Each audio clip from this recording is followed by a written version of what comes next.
tengah arus informasi dan kecepatan internet, penting membuka wawasan serta literasi digital bagi masyarakat Indonesia agar semakin cakap digital.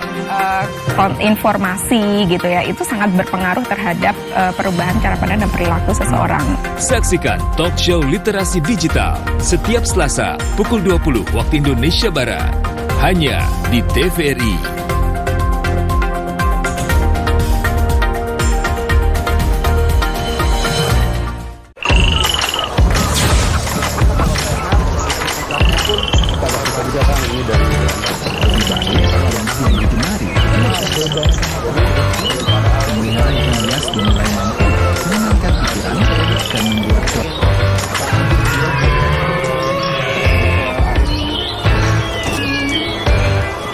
Beragam kisah inspiratif dari para petani Indonesia membuka mata kita akan banyaknya peluang usaha. Saksikan Inspirasi Tani hanya di TVRI, media pemersatu bangsa.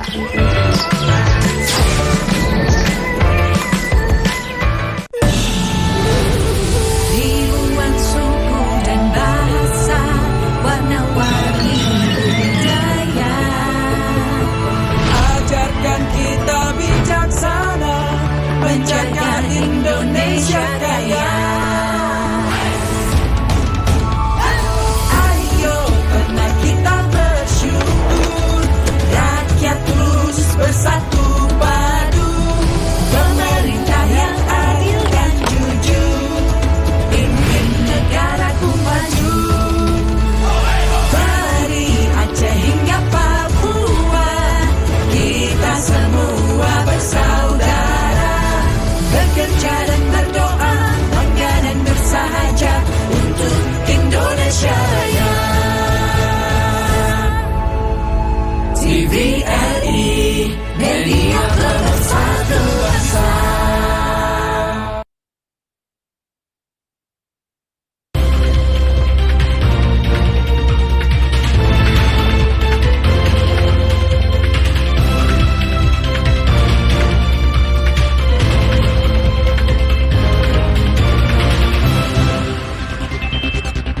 Selamat pagi saudara dimanapun Anda berada, senang sekali Klik Indonesia Pagi kembali hadir menjumpai Anda hari ini Senin 17 Juli 2023. Selama 1 jam ke depan bersama saya, Andin Wijaya. Ya, dan saya Tengku Fajri. Berikut ini kita simak 2 berita utama Klik Indonesia Pagi hari ini.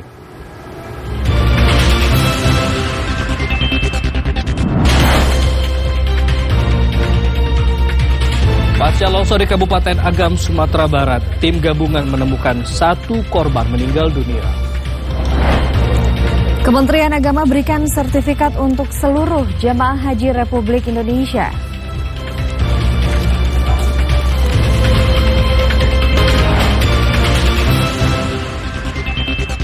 Kita awal informasi pertama, saudara. Tim gabungan kembali berhasil menemukan 1 orang jenazah yang meninggal dunia akibat tertimbun material longsor di Sarojo, Jorong Pantas, Nagari Tanjung Sani, Kabupaten Agam. Meski terkendala akses darat yang belum bisa didahului, tim gabungan masih dapat menuju lokasi dengan menggunakan perahu karet. Beginilah suasana tim gabungan yang berhasil menemukan 1 orang korban lagi yang tertimbun material longsor di Sarojo, Jorong Pantas, Nagari Tanjung Sani, Kabupaten Agam. Setelah sempat dinyatakan hilang tertimpa material longsor, tim gabungan dari berbagai pihak akhirnya berhasil menemukannya dalam keadaan terhimpit tempat tidur dan material longsor. Kalaksa BPBD Agam, Bambang Warsito, mengatakan kondisi bencana longsor dan banjir bandang dialami Nagari Tanjung Sani saat ini cukup berat. Kalaksa BPBD Agam Bambang Warsito mengatakan kondisi bencana longsor dan banjir bandang dialami Nagari Tanjung Sani saat ini cukup berat. Selain sempat ditutup 17 titik longsor dengan volume yang cukup besar, kejadian itu juga menghilangkan nyawa 2 orang warga. Puluhan rumah warga dan 1.000 orang lebih masih terkepung longsor. Akses jalan menuju setiap jorong terputus karena material longsor.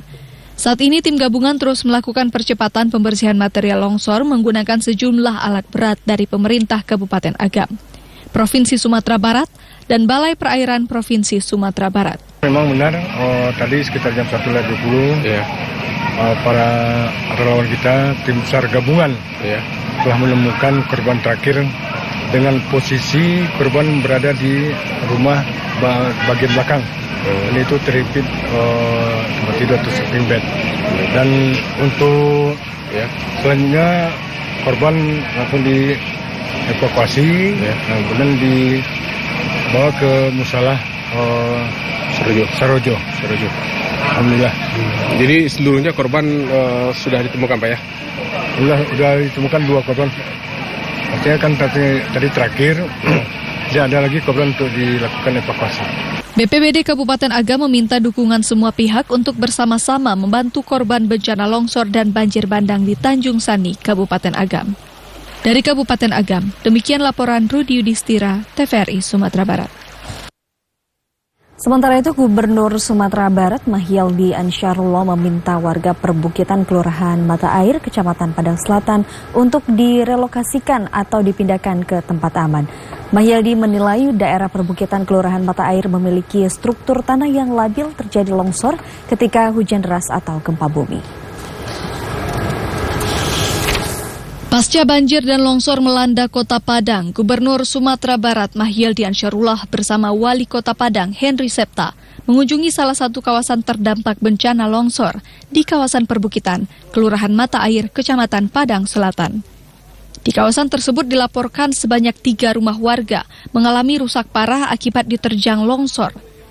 Dari 3 rumah, 1 rumah warga hancur tidak bisa ditempati, dan 2 rumah lagi mengalami rusak berat pada bagian belakang rumah karena dihantam longsor bercampur batu. Usai memantau lokasi, Gubernur Sumatera Barat Mahyaldi Ansarullah meminta kepada Pemkop Padang dan dinas terkait untuk mengambil langkah melakukan relokasi atau pemindahan rumah warga yang berada di perbukitan Kelurahan Mata Air itu.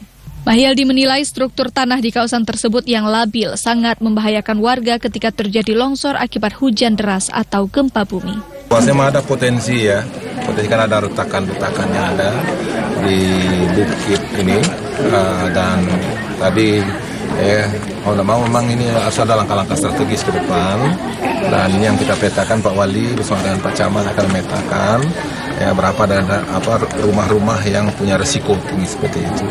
Dan kalau untuk kedepannya tentu ini berisiko ya. Apa itu barangkali mungkin perlu langkah-langkah diantaranya mungkin nanti adalah ada relokasi yang kita rencanakan. Gubernur berharap Pemkop Padang dengan instansi terkait harus mengambil langkah strategis itu demi meminimalisir korban jiwa di kawasan perbukitan ketika bencana longsor terjadi. Demikian laporan Redo Jayusman, TVRI Sumatera Barat. Saudara, pasca longsor sejumlah jorong di Kabupaten Sani, Kabupaten Agam, maksud kami di Tanjung Sani, Kabupaten Agam, Sumatera Barat masih terisolir. Untuk mengetahui informasi selengkapnya kita telah terhubung dengan reporter TVRI Dodi Syaputra langsung dari Padang, Sumatera Barat. Dodi, selamat pagi. Bagaimana kondisi daerah yang terisolir hingga pagi ini dan apakah sudah ada akses untuk masuk ke daerah tersebut, Dodi?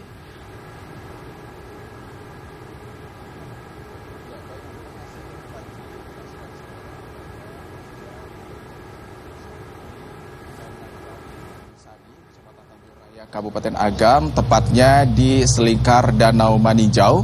Ini terdapat 5 jorong di kecamatan tersebut masih terisolasi. Sekitar 1.000 warga di Nagari Tanjung Sani, Kecamatan Tanjung Raya, Kabupaten Agam, saat ini tidak bisa keluar dari lokasi bencana karena masih terkepung material longsor yang sempat menutupi akses jalan keluar atau akses jalan penghubung di antara nagari. Dan saat ini, saudara, dari Sungai Tampang dan Sigiran sudah dapat dilalui setelah dilakukan pembersihan material longsor oleh tim BPBD Kabupaten Agam. Namun terdapat 8 titik longsor yang masih belum bisa diselesaikan dan menutup akses jalan antara Tanjung Sani, Sigiran dan juga Pandan, di mana 3 daerah ini, Tanjung Sani, Sigiran dan juga Pandan, ini merupakan daerah yang di dalam atau di selingkar Danau Maninjau yang memang akses jalan satu-satunya hanya melalui Sigiran atau melalui Nagari Maninjau. Dan saat ini petugas gabungan juga menggunakan kapal untuk bisa mencapai ke lokasi tujuan untuk menyalurkan bantuan kepada masyarakat dan saat ini pemerintah Kabupaten Agam juga telah mendirikan dapur umum tepatnya di Muko-Muko, Nagari Koto Malintang, karena nagari ini merupakan nagari yang strategis atau akses jalannya bisa menghubungkan ke ibu kota Kabupaten Agam agar bantuan bisa disalurkan secara cepat kepada masyarakat. Sementara itu, saudara, data yang kami peroleh dari BPBD Kabupaten Agam bahwa terdapat puluhan rumah warga yang rusak, 8 unit sekolah dasar dan juga 1 SMP yang belum bisa memulai proses belajar mengajar karena akses jalan antara 2 jorong tersebut terputus dan juga akses penerangan seperti listrik juga mati di daerah tersebut.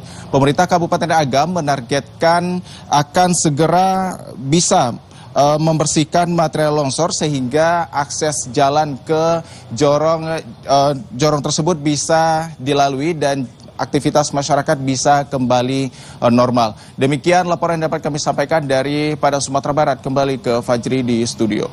Ya, Dodi, lantas apakah hingga saat ini masih ada logistik yang sangat dibutuhkan bagi warga yang terdampak banjir saat ini di sana? Ya, benar sekali Fajri. Kebutuhan logistik saat ini masih disalurkan oleh pemerintah Kabupaten Agam dan juga dibantu oleh pemerintah provinsi yang disalurkan melalui kapal ke lokasi-lokasi bencana yang terdapat di Nagari Tanjung Sani, Kecamatan Tanjung Raya, Kabupaten Agam tersebut. Seperti bantuan makanan dan juga bantuan logistik lainnya seperti pakaian dan juga sarung. Fajri. Baik, Dodi Saputra melaporkan langsung dari Padang, Sumatera Barat. Terima kasih atas informasi Anda. Selamat bertugas kembali dan pastikan jaga kesehatan. Ya, Saudara, Kepolisian Daerah Istimewa Yogyakarta berhasil menangkap 2 orang tersangka pelaku kasus mutilasi terhadap seorang mahasiswa yang dilaporkan hilang di Kapanewon Turi, Sleman, Yogyakarta. Kedua pelaku ditangkap di wilayah Bogor, Jawa Barat dan terancam hukuman mati. Kasus mutilasi di wilayah Turi, Sleman, Yogyakarta mulai terungkap. Kepolisian Daerah Istimewa Yogyakarta telah berhasil menangkap 2 tersangka pelaku yang diduga memutilasi dan membuang potongan tubuh korban di Jembatan Kelor, Bangun Kerto, Sleman, Yogyakarta. Polisi berhasil mengungkap pelaku setelah tim identifikasi mendapatkan identitas korban. Korban berjenis kelamin laki-laki asal Pangkal Pinang, Riau, berinisial R, merupakan seorang mahasiswa perguruan tinggi swasta di Yogyakarta. Korban sebelumnya telah dilaporkan hilang di Polsek Kasihan, Bantul beberapa hari lalu. Direktur Reskrimum Polda Yogyakarta, Kombes Pol Endriadi mengatakan korban dibunuh dan dimutilasi di kos pelaku di wilayah Triharjo, Sleman. Lalu potongan tubuhnya dibuang di beberapa lokasi. Namun polisi belum mengungkap motif di balik aksi sadis tersebut. Setelah kita menemukan potongan tubuh, kita bawa ke Rumah Sakit Bayangkara untuk kita identifikasi siapa korban. Setelah mendapatkan identitas korban, kami tim Opsnal melibatkan tim olah TKP, kemudian digital forensik, tim identifikasi. Kita melakukan penyelidikan sehingga didapat informasi siapa pelakunya. Ternyata pelaku tersebut hasil pendalaman tim di lapangan itu berada di daerah Bogor, Jawa Barat. Lalu tim ini berangkat kemudian menangkap terduga pelaku tersebut.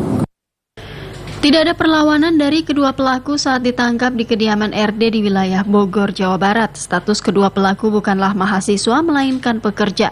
Tersangka W diketahui merupakan karyawan di salah satu tempat kuliner di Yogyakarta, sementara tersangka RD berprofesi sebagai penjual kue di Bogor. Sementara itu, Saudara, polisi dan tim Inavis menggeledah kamar indekos pelaku di wilayah Triharjo, Sleman, Yogyakarta. Tim Inavis dan penyidik Polda Yogyakarta menyita sejumlah barang bukti saat pelaku melakukan aksi keji memutilasi korban. Direktur Reserse Kriminal Umum Kepolisian Daerah Istimewa Yogyakarta, Kombes Pol Endriadi memimpin penggeledahan dan olah TKP di kamar kos pelaku berinisial W guna mencari barang bukti yang digunakan untuk menghabisi nyawa korban R dan memutilasinya. Kombes Pol Endriadi menjelaskan pihaknya telah menemukan dan menyita sejumlah barang bukti yang diduga digunakan untuk mengeksekusi korban. Di antaranya kompor 1 tungku, pisau, palu kecil, cangkul, baskom, ember, serbet, hingga handphone. Kita melanjutkan proses pemeriksaan TKP.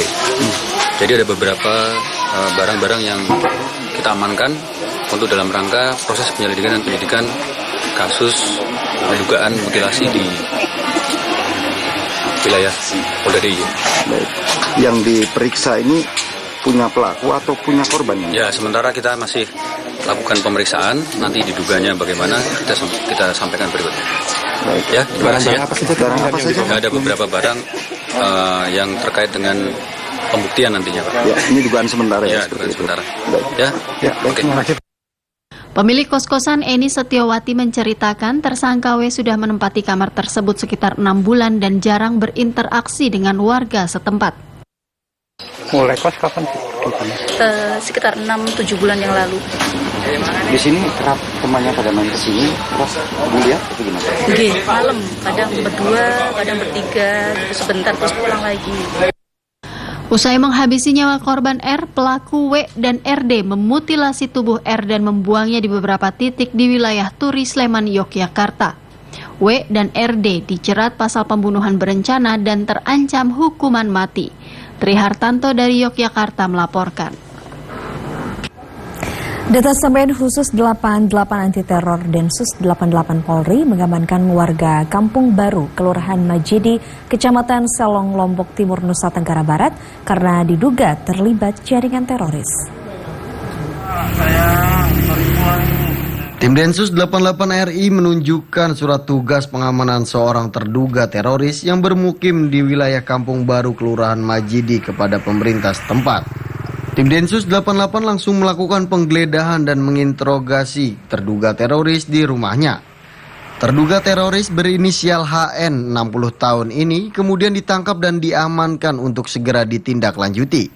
Ketua RT setempat Ahmad mengaku masyarakat sempat kaget dengan kehadiran Densus 88 karena tidak mengetahui jika di lingkungan tersebut tinggal seorang terduga teroris. Lebih lanjut, selain mengamankan seorang terduga teroris, tim Densus 88 juga membawa sejumlah barang bukti. Beliau tinggal di sini?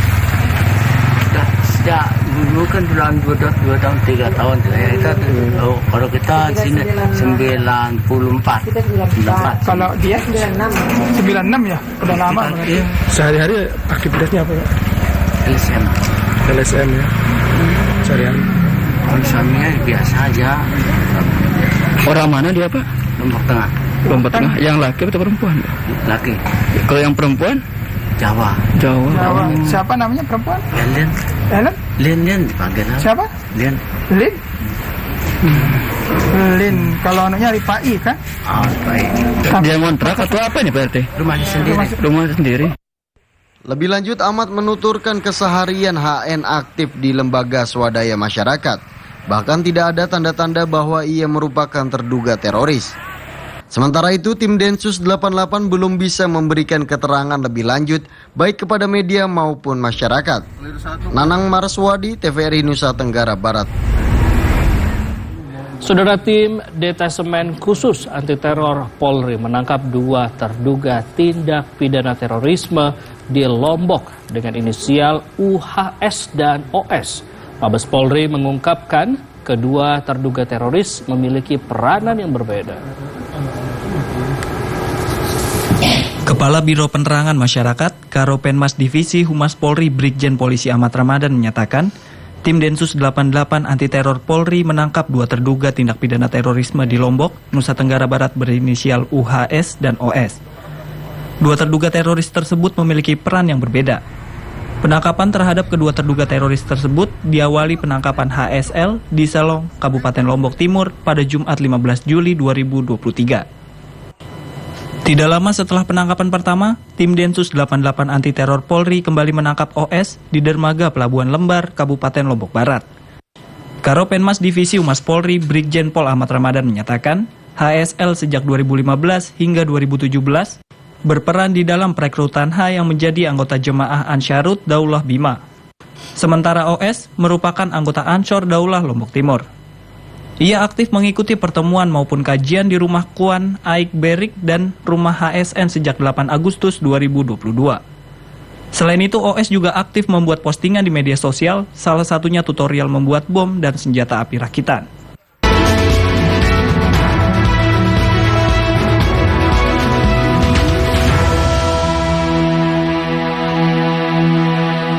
Kita beralih ke sorotan lain, Saudara. Partai Demokrat memastikan koalisi perubahan yang diinisiasi oleh Partai Demokrat, Nasdem, dan PKS tetap solid. Ketua Umum Partai Demokrat Agus Harimurti Yudhoyono berharap apel siaga perubahan yang digelar Partai Nasdem menjadi momentum untuk meningkatkan solidaritas koalisi. Ketua Umum Partai Demokrat Agus Harimurti Yudhoyono atau AHY menyambut sukacita apel siaga perubahan yang digelar Partai Nasdem Minggu 16 Juli 2023 di Stadion Utama Gelora Bung Karno, Jakarta. AHY menilai acara ini menunjukkan partai koalisi perubahan yang terdiri dari Nasdem, PKS, dan Demokrat masih solid. Kendati bakal calon presiden Anies Baswedan belum diumumkan nama bakal calon wakil presiden yang akan mendampingi dalam kontestasi Pilpres 2024, AHY mengatakan itu menjadi hak dan pilihan Anies. AHY memastikan Partai Demokrat akan tetap solid meski bacawa presnya yang dipilih Anies Baswedan nantinya bukan dari Partai Demokrat maupun kalangan koalisi perubahan untuk persatuan. Ya, saya yakin koalisi ke depan akan semakin solid dan kami juga akan semakin sinergis, termasuk juga dalam menentukan strategi di lapangan. Karena waktunya juga tinggal 7 bulan lagi, kita harus semakin taktis untuk menyambangi berbagai daerah di Indonesia, untuk menyapa berbagai kalangan masyarakat Indonesia. Saya yakin Pak Capres dan 3 parpol koalisi ini juga sudah sangat siap, bersemangat karena kita juga mendapatkan energi positif dari masyarakat. Partai Demokrat tergabung dalam Koalisi Perubahan untuk Persatuan yang merupakan koalisi Pilpres 2024 mengusung Anies Baswedan sebagai calon presiden. Koalisi ini diinisiasi oleh 3 parpol yakni Demokrat, Nasdem, dan Partai Keadilan Sejahtera. Nama bacawa pres pendamping Anies Baswedan sempat dikabarkan akan diumumkan setelah Anies pulang dari menunaikan ibadah haji ke Arab Saudi. Namun hingga kini belum ada sinyal nama cawapres pendamping Anies akan segera diumumkan. Sementara itu, Saudara, Ketua Harian DPP Partai Gerindra, Sufmi Dasko Ahmad, meminta para kader untuk tidak cepat puas dengan hasil survei yang baik terkait dengan elektabilitas partai maupun calon presiden jelang pemilu 2024. Ketua Harian DPP Partai Gerindra, Sufmi Dasko Ahmad, menyatakan, saat ini tingkat elektabilitas Ketua Umum Partai Gerindra Prabowo Subianto sebagai calon presiden semakin meningkat. Begitupun tingkat keterpilihan Partai Gerindra dalam berbagai survei menunjukkan hasil yang positif. Sufmi Dasko meminta kadernya tidak cepat puas dengan hasil survei bakal calon presiden yang beredar. Semakin baik hasil survei, maka semakin banyak informasi hoax yang ditujukan kepada Partai Gerindra dan Prabowo Subianto. Semakin lama survei kita semakin naik terhadap partai maupun calon presiden kita, akan semakin banyak serangan-serangan dan fitnah-fitnah terhadap kita. Terhadap itu kita tidak perlu kemudian kecil hati, kita tidak perlu ikut memburuk-burukkan lawan. Sufmi Dasko menyatakan Gerindra mengimbau para kader dapat menyebarkan hal-hal positif dan menjalankan demokratisasi dengan damai dan rukun. Saudara, KPU Kabupaten Sintang, Kalimantan Barat terus melakukan verifikasi data caleg dari berbagai partai politik yang ada. Saat ini ada 2 partai politik yang tidak ikut pemilu legislatif karena tidak melakukan perbaikan data caleg. Komisi Pemilihan Umum Kabupaten Sintang terus melakukan pemeriksaan dan perbaikan terhadap data calon anggota legislatif dari berbagai partai politik. Di Kabupaten Sintang dari 18 partai ada 2 partai politik yang belum menyerahkan berkas perbaikan caleg. Ketua KPU Kabupaten Sintang, Edi Susanto, mengatakan 2 partai itu yaitu Partai Bulan Bintang yang tidak bisa dihubungi hingga akhir perbaikan data, dan Partai Garuda yang seluruh calegnya mengundurkan diri atau pindah partai. Akibatnya jika hingga waktu yang ditentukan dua partai itu tidak melakukan perbaikan dan dinyatakan tidak memenuhi syarat, maka Partai Bulan Bintang dan Partai Garuda tidak bisa mengikuti pemilu legislatif tahun 2024 mendatang di Kabupaten Sintang. Di proses pencalonan sedang pada tahap perbaikan dokumen administrasi Bacalek dari sejumlah yang 18 partai politik. Di masa perbaikan dokumen ini yang mengajukan perbaikan itu ada 16, sedangkan 2-nya lagi tidak mengajukan perbaikan. Yang 2 itu, satunya Partai Bulan Bintang (PBB), yang satunya lagi Partai Garuda yang menyatakan tidak mengajukan, mundur gitu ya. Kalau nanti statusnya TMS semua tidak memenuhi syarat, maka tidak bisa mengikuti. Edi menambahkan 16 parpol yang melakukan perbaikan data calegnya itu akan diverifikasi kembali oleh KPU hingga 6 Agustus mendatang. Setelah semua proses selesai baru bisa diumumkan daftar caleg sementara atau DCS. Widi Aryadi melaporkan.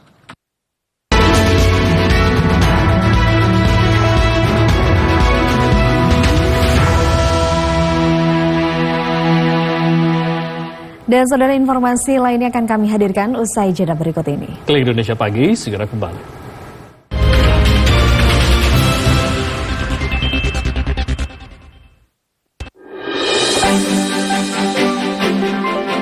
Pesta demokrasi akan menentukan siapa pemimpin pilihan rakyat. Bagaimana dan siapa pilihan Anda? Saksikan Pilihan Rakyat, Senin hingga Jumat pukul 16 waktu Indonesia Barat. Hanya di TVRI.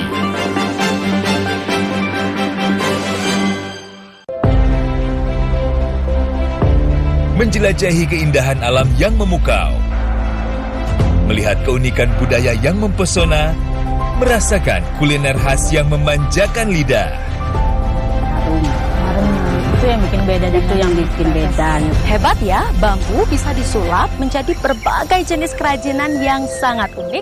Pesona Indonesia, setiap hari pukul 14 waktu Indonesia Barat.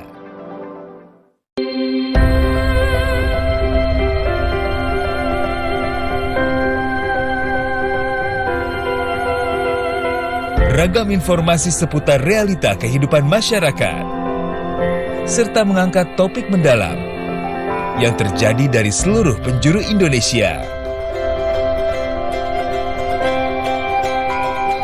Inspirasi Indonesia, setiap hari pukul 14.30 waktu Indonesia Barat.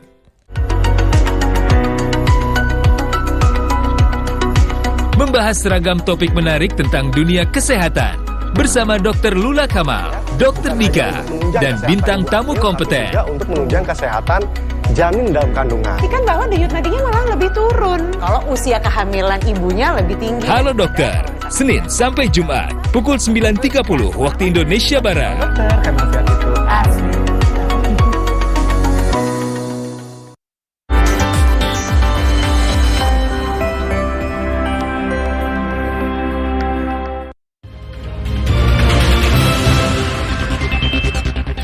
Terima kasih Anda masih bersama kami di Klik Indonesia Pagi.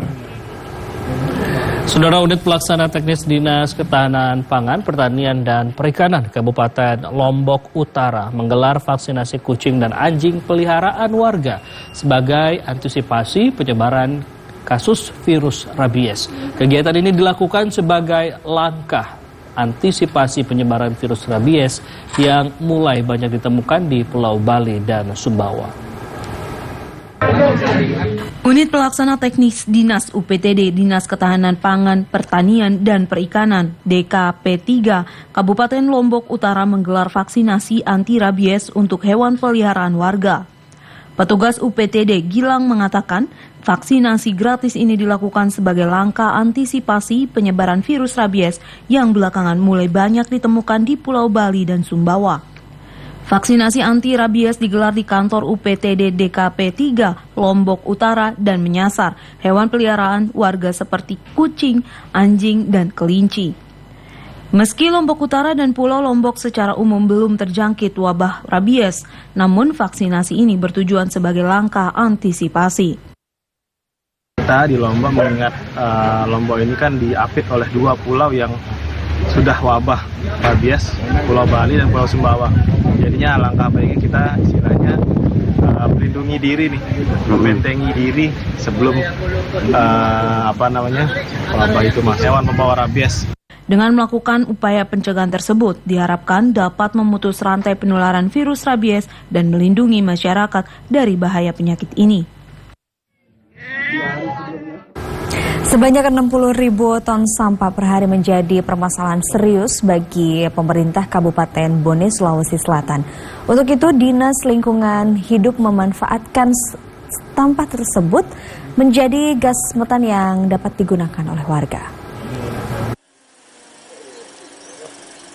60.000 ton sampah per hari di wilayah kota Bone yang ditumpuk di tempat pembuangan akhir TPA di Desa Pasipo, Kecamatan Palaka menjadi permasalahan serius pemerintah. Hal ini kemudian dimanfaatkan oleh Dinas Lingkungan Hidup Kabupaten Bone menjadi gas metan, seperti yang terlihat saat peresmian pemanfaatan gas metan yang dilaksanakan di TPA Pasipo. Menurut Kepala Dinas Lingkungan Hidup Kabupaten Bone, Drai Febrianto, salah satu cara mengurangi efek rumah kaca yakni dengan pemanfaatan sampah sebagai gas metan yang dialirkan ke masyarakat sekitar TPA. Sementara itu, Bupati Bone Andi Fasyar Mahdin Pajalangi menyambut baik langkah yang diambil oleh pihak Dinas Lingkungan Hidup karena hal tersebut dapat meringankan beban masyarakat sekitar TPA sehingga tak lagi membeli tabung gas. Namun, karena kapasitas sampah yang masih sedikit, maka pemanfaatan tersebut belum dapat menjangkau wilayah perkotaan dan berharap gas metan ini dapat menghasilkan PAD baru bagi pemerintah ke depannya. Jadi TPA itu kalau dikelola bagus itu bisa menghasilkan menghasilkan anggaran, menghasilkan dana gitu. Dan kita tidak mampu memenuhi besaran sampah yang mesti diolah. Karena jumlah sampah kita kan sangat terbatas dan dia mau dalam suatu hari itu minimal berapa ratus ton. Selain gas metan, pemanfaatan sampah juga dijadikan sebagai pupuk tanaman dan bahan bangunan seperti roster. Dari Kabupaten Bone, Fajar Alwi, TVRI Sulsel melaporkan.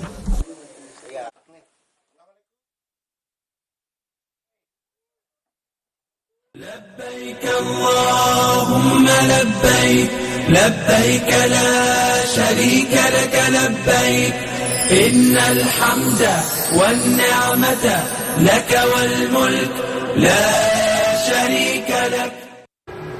Saudara, mulai tahun ini seluruh jemaah haji asal Indonesia akan mendapatkan sertifikat resmi dari Kementerian Agama. Sertifikat ini diberikan kepada jemaah yang berhaji sendiri maupun dibadalkan. Direktur Bina Haji Kementerian Agama Arsyad Hidayat mengatakan, mulai tahun ini jemaah haji Indonesia akan mendapatkan sertifikat resmi dari Kementerian Agama.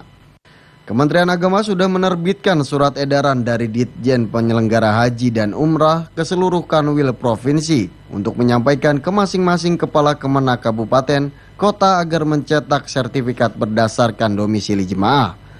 Arsyad menjamin proses pengambilan sertifikat tidak akan merepotkan jemaah. Jadi sesuai dengan arahan dari Bapak Menteri Agama bahwa tahun ini seluruh jamaah haji yang berangkat akan mendapatkan sertifikat haji baik mereka yang haji sendiri ataupun melalui badal haji Jadi kalau nanti yang badal haji di samping mereka mendapatkan sertifikat bahwa jamaah tersebut dibadal hajikan juga mendapatkan sertifikat haji Layanan sertifikasi haji menjadi salah satu inovasi terbaru Kemenak. Pada tahun-tahun sebelumnya sertifikat haji dikeluarkan maskapai Garuda bukan oleh pemerintah. Klinik Kesehatan Haji Indonesia Mekah mengevakuasi 11 jemaah haji yang sakit ke Madinah. Evakuasi ini merupakan bagian dari rangkaian pergeseran jemaah haji gelombang 2 ke Madinah sejak 10 Juli 2023.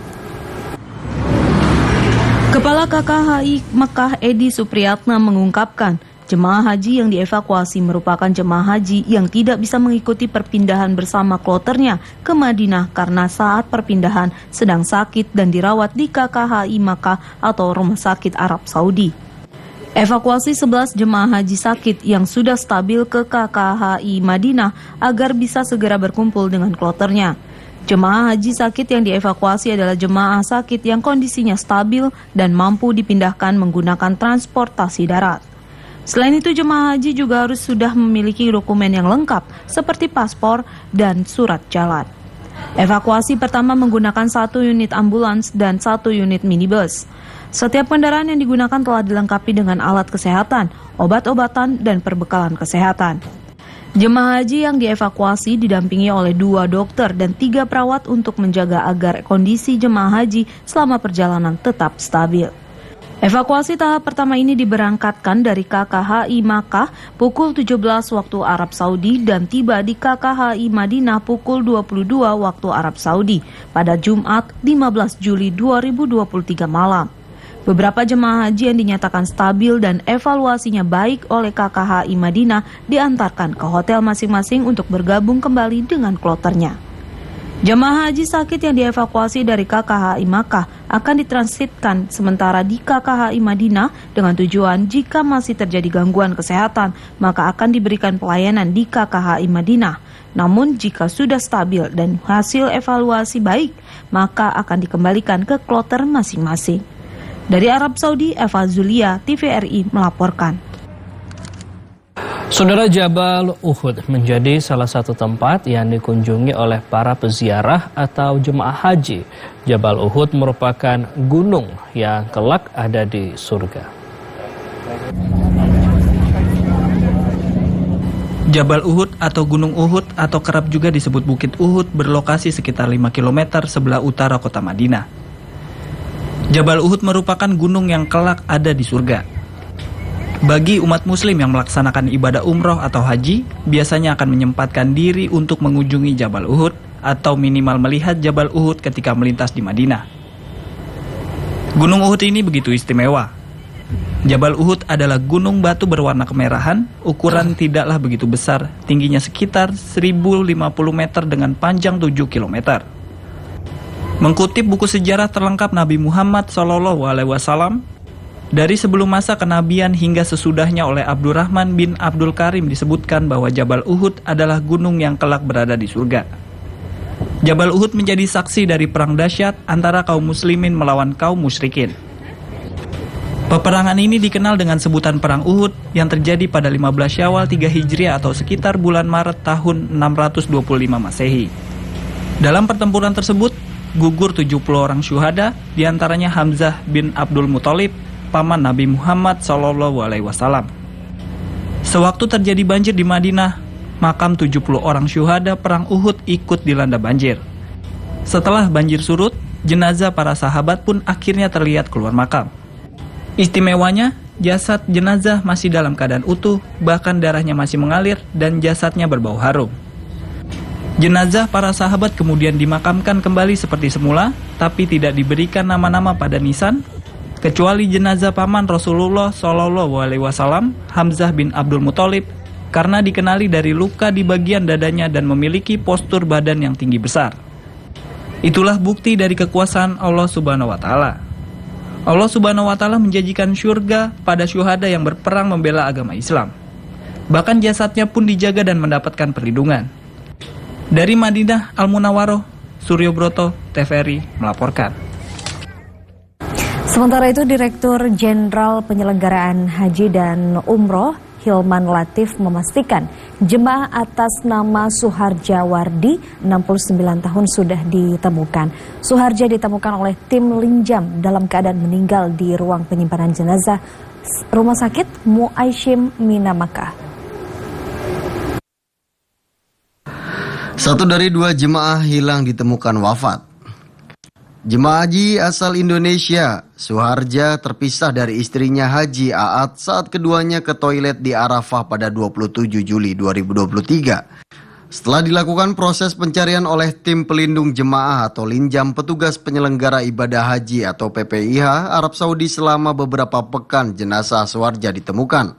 tim dari PPIH Arab Saudi, khusus dari Linjam, berhasil menemukan salah satu jamaah Indonesia yang dinyatakan hilang beberapa waktu yang lalu.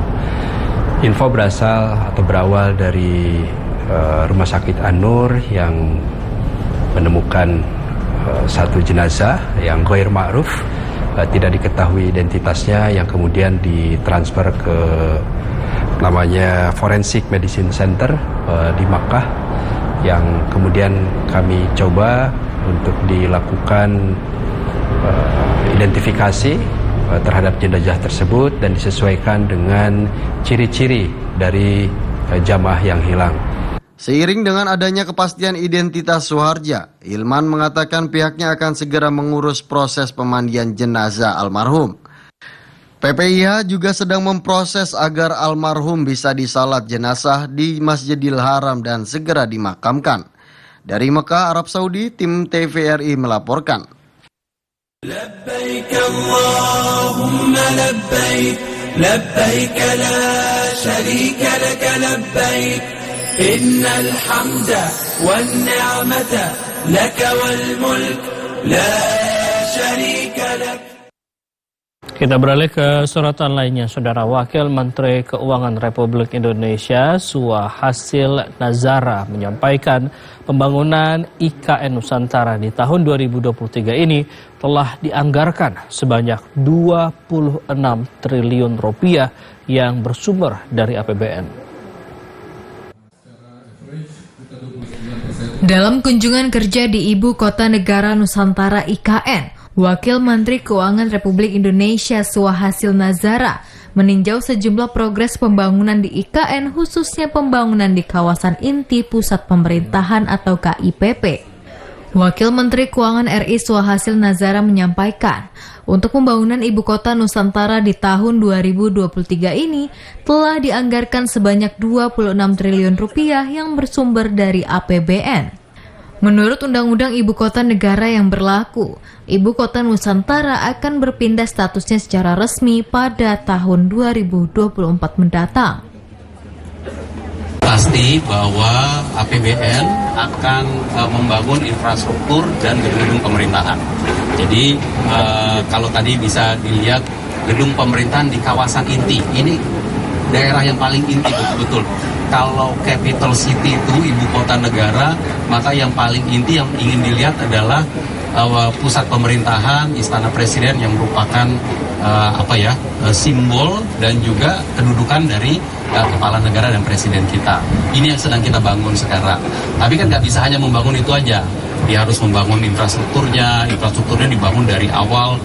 Kawasan inti pusat pemerintahan dibiayai oleh APBN dan kita bertahap mengeluarkannya sesuai dengan prioritas pembangunan yang dijalankan oleh teman-teman dari PUPR. Lebih lanjut, Suhasil Nazara menjelaskan sejumlah proyek di IKN Nusantara akan segera tuntas dan salah satunya Bendungan Semoy, Istana Presiden, Lapangan Upacara, dan Kantor Kepresidenan. Andrea Prianto dari Balikpapan melaporkan.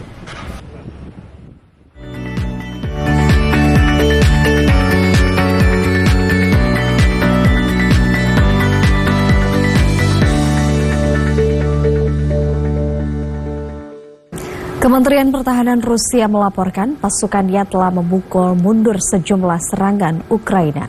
Sementara itu, pemogokan massal pekerja bandara dan maskapai penerbangan di Italia mengakibatkan sekitar 1.000 penerbangan dibatalkan.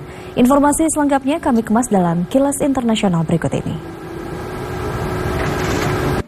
Kementerian Pertahanan Rusia melaporkan pasukannya telah memukul mundur sejumlah serangan Ukraina ke arah Donetsk, Krasny Liman, Kupiansk, dan beberapa wilayah lainnya. Pasukan Rusia berhasil menembak kendaraan lapis baja Ukraina, mobil, kendaraan artileri mobilitas tinggi, dan peralatan militer lainnya. Pasukan pertahanan udara Rusia juga berhasil mencegat sejumlah pesawat nirawak Ukraina dan beberapa roket sistem HIMARS buatan Amerika Serikat.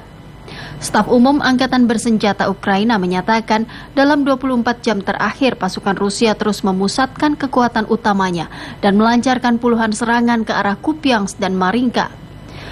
Sementara itu, Valery Zaluzhny, Kepala Komandan Angkatan Bersenjata Ukraina, mengakui pasukan Ukraina telah menyerang perbatasan Rusia tanpa melibatkan peralatan militer yang disediakan oleh Barat.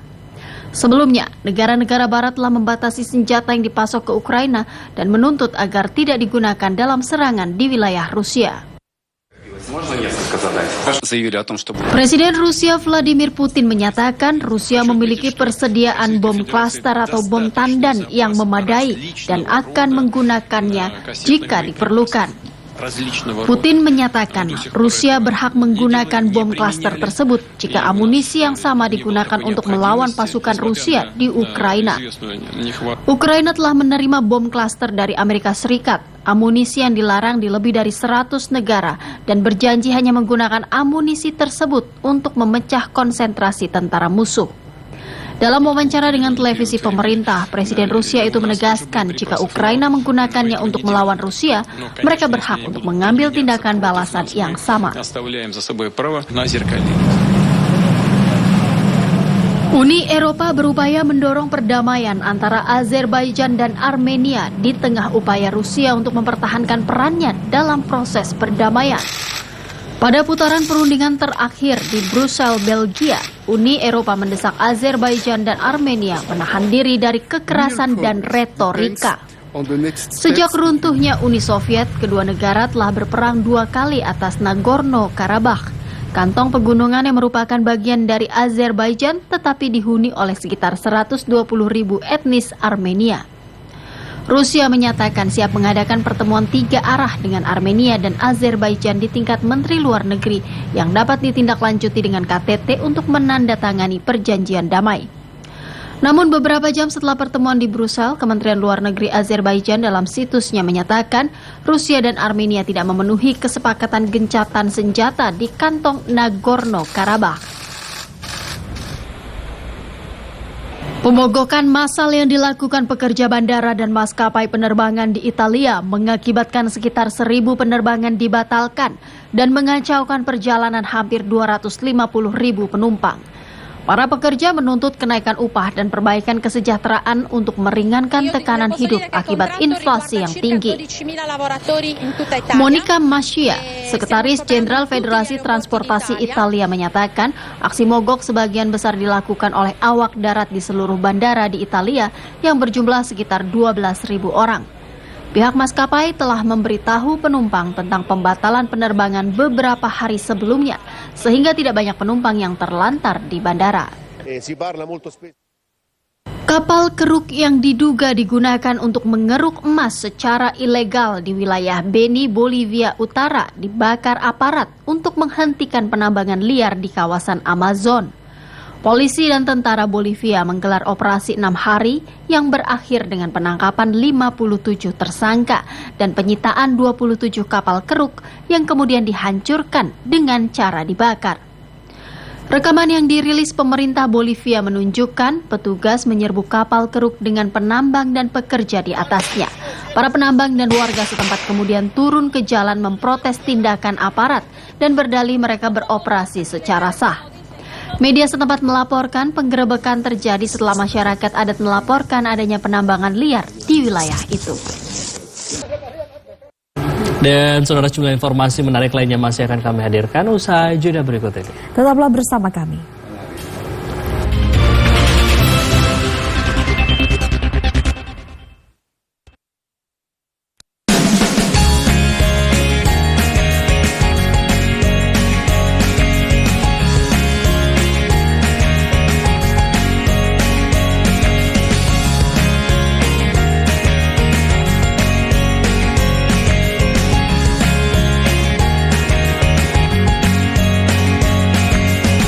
Saksikan Sobat Milenial setiap Sabtu hanya di TVRI. Pesta demokrasi akan menentukan siapa pemimpin pilihan rakyat. Bagaimana dan siapa pilihan Anda? Saksikan Pilihan Rakyat, Senin hingga Jumat pukul 16 waktu Indonesia Barat. Hanya di TVRI.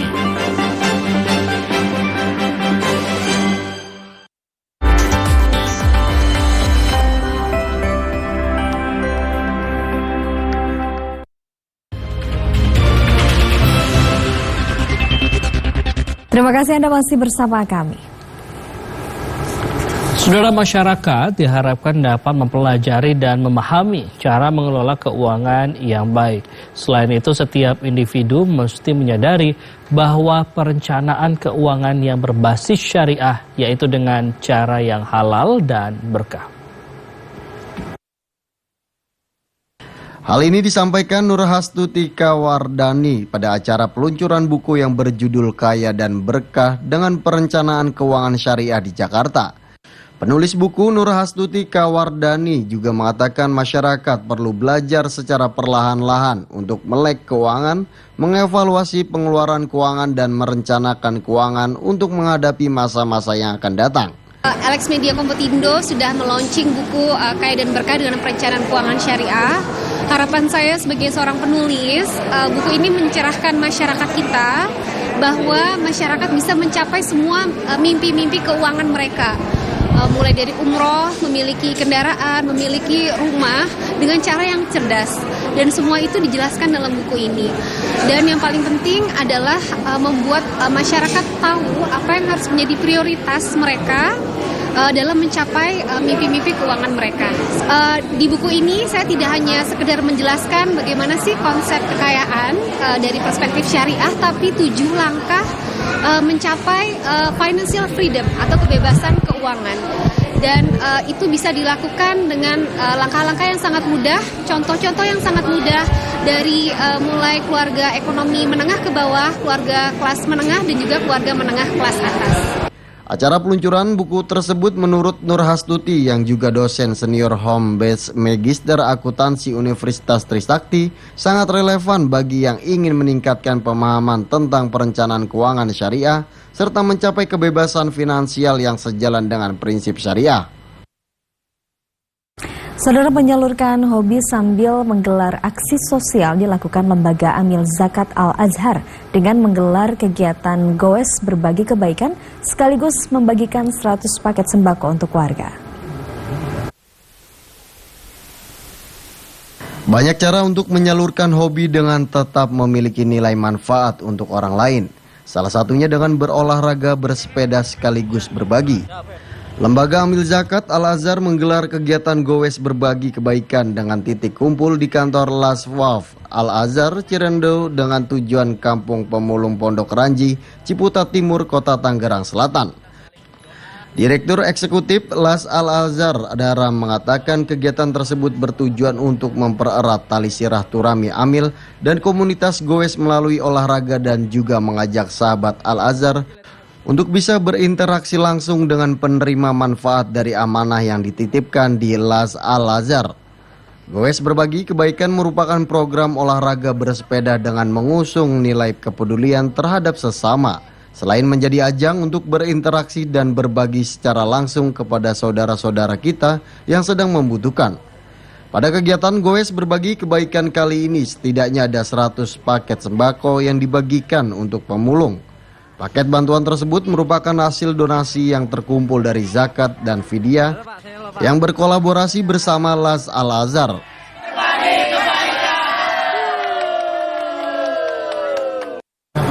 Dan saudara, informasi tadi sekaligus menutup perjumpaan kita di Klik Indonesia Pagi kali ini. Akhirnya, saya Andin Wijaya. Ya, dan saya Teguh Fajri mewakili seluruh kerabat kerja yang bertugas mengucapkan terima kasih atas perhatian dan kebersamaan Anda. Selamat pagi dan sampai jumpa.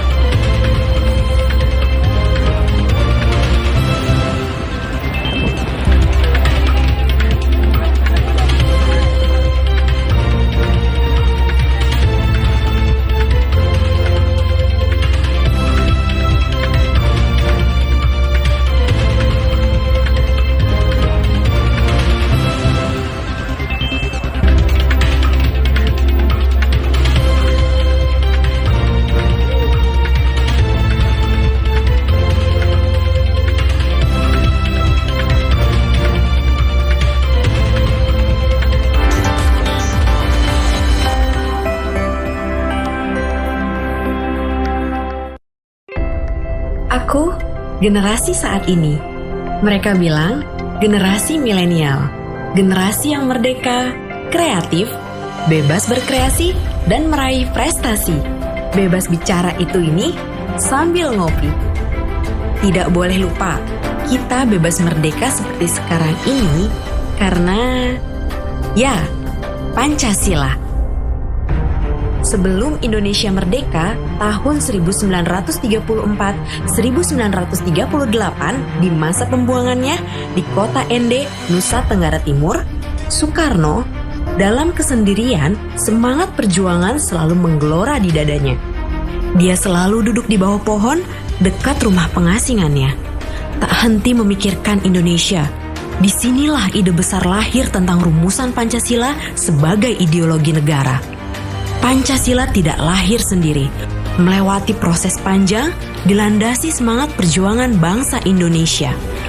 Sejarah perumusannya melewati 3 proses besar, sampai dinamakan Pancasila, yakni rumusan konsep Soekarno yang dibacakan pada sidang BPUPKI 1 Juni 1945, rumusan Panitia 9 yaitu Piagam Jakarta 22 Juni 1945, dan rumusan pembukaan Undang-Undang Dasar 1945 disahkan oleh PPKI 18 Agustus 1945. Rangkaian dokumen sejarah ini dimaknai sebagai proses kelahiran Pancasila. Sebagai ideologi bangsa, Pancasila mendapat banyak tantangan di era keterbukaan informasi. Kita harus merasakan semua nilai kebaikan yang terkandung di dalamnya. Karena Pancasila untuk Indonesia hari ini, esok, dan masa yang akan datang.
Salam jumpa pemirsa, Wilujeng Sumping.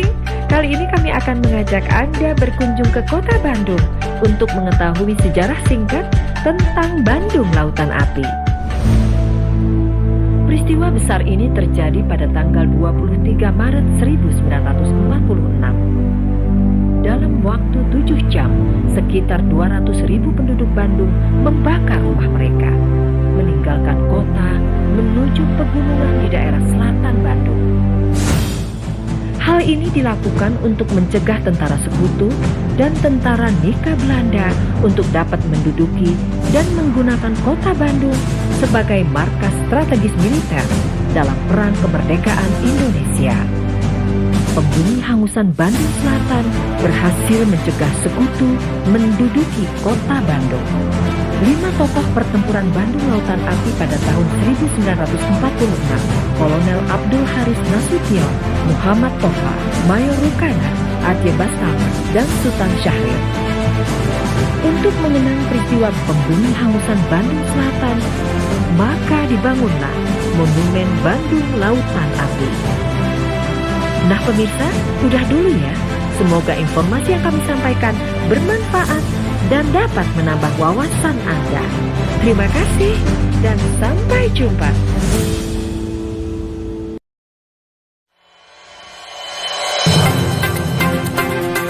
Di tengah arus informasi dan kecepatan internet, penting membuka wawasan serta literasi digital bagi masyarakat Indonesia agar semakin cakap digital. Informasi gitu ya, itu sangat berpengaruh terhadap perubahan cara pandang dan perilaku seseorang. Saksikan talk show literasi digital setiap Selasa pukul 20 waktu Indonesia Barat hanya di TVRI.